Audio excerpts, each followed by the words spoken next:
Welcome back to Yang Daily. I'll be your host, Alex Cheney, bringing you all the Yang news you need to live your life right. Quick variety episode today, not too much going on. We've been overindulging on UBI news lately. Bit of a break from that today. Let's get to it. Quick shout out to our Tier 3 patrons, Peter Park, Shay Meehan, and Nathan Stankowski, as well as all our other patrons. You keep us all informed and engaged. If any of you out there want to join these advocates of humanity first and independent journalism, head on over to patreon.com/yangdaily. It would only take a couple of bucks a month from each listener to keep this podcast and community going and growing into the future. Now on to the news. If your newly filed 2020 tax returns show that you should have been eligible for a stimulus check or a larger check, the IRS says that they will automatically top you off with what they're calling a plus-up payment. No action is required to receive it.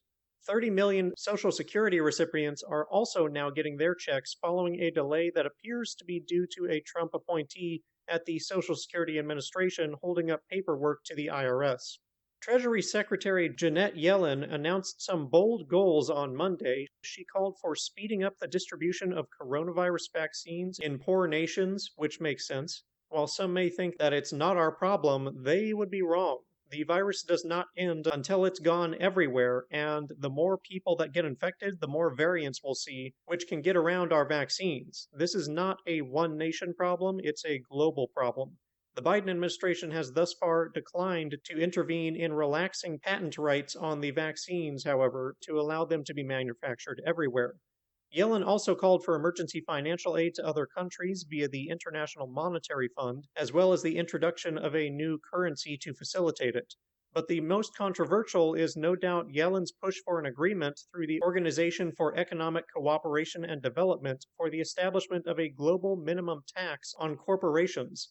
The idea, of course, is to mitigate the race to the bottom on corporate taxation, which also tends to correlate with worker exploitation. But it is certainly an imposition on the global free market and would be a gargantuan task to accomplish. The Supreme Court just ruled on a bizarre case where lawsuits were filed against Trump for him blocking people on Twitter.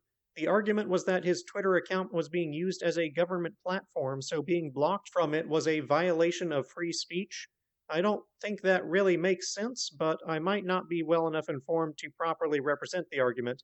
Anyway, the court dismissed the case as moot since Trump no longer has a Twitter account, but Justice Thomas took the opportunity to express his opinion on social media regulation in a lengthy statement. Basically, he argued social media companies are near enough to a common carrier utility, such as a phone company, that they should be federally regulated in a similar manner. For instance, he notes how a phone company cannot prevent a person from making a call. What his comparison to phone companies ignores, however, is scope. Social media can be used to spread dangerous messages infinitely faster than phone calls due to the number of people it can be sent to at once. It also advertises those messages, actively spreading them to others who were not directly called.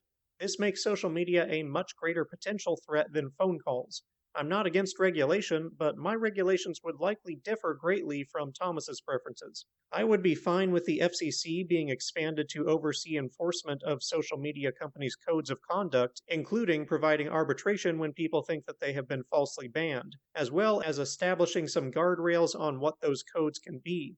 But I would also like those codes to bar empirical lies or misinformation, as well as incitement of violence.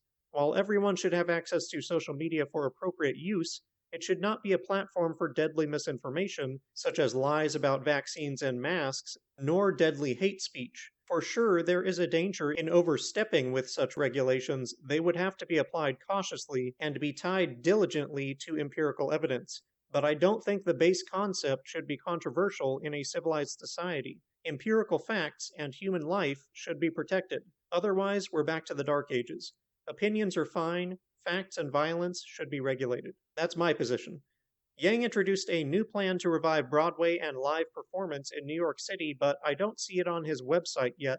For now, all I have to go on is a brief video announcement where the only specifics I noted were a quintupling of funding for tourism and advertisement, and something about the city buying tickets directly. Not super helpful, so hopefully we'll get a detailed policy posted soon.